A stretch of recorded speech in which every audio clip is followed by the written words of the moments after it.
Peggy 16. Sega.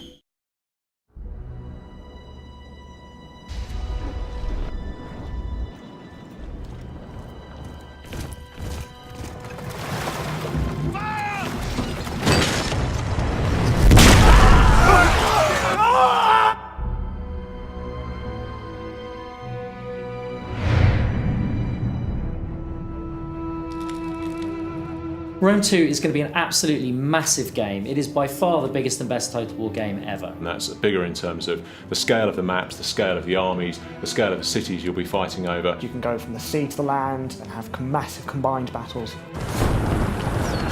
Carthage is on the North African coast. It's quite a long way from Rome, but at the time it was a major trading sea power and a really big rival to Rome.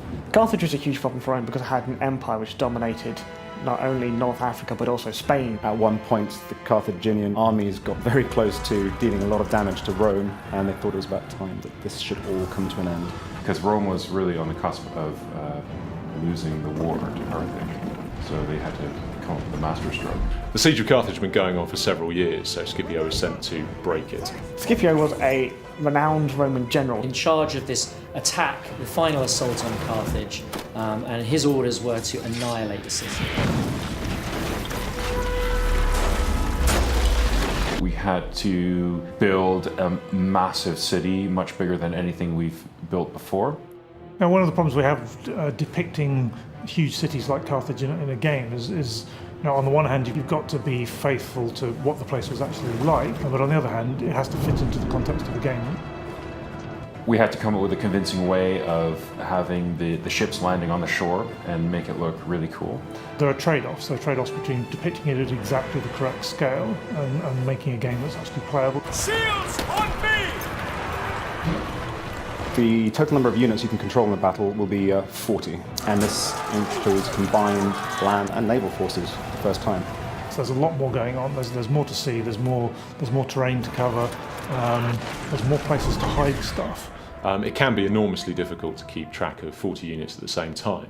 So what we've done is created a tactical map. It's been something we've wanted to put in the game for quite a few titles now, but it's never quite been right. So some people might think that putting a tactical map into the game may make it too easy. You can't actually control units from that level. It's very much a tactical overview. It's really a great orientation tool, and it's something that the players have been crying out for years, and we're finally delivering it. The tactical map really helps you keep track of where things are, where you are, where the enemy is. So for the next Dev Diary, we're leaving the shores of the Mediterranean behind. We're going to go into the forests of Germania and Gaul, and we're going to be looking at barbarians. Barbarians. Barbarians. Rawr! No, just kidding, don't do that. Cut that.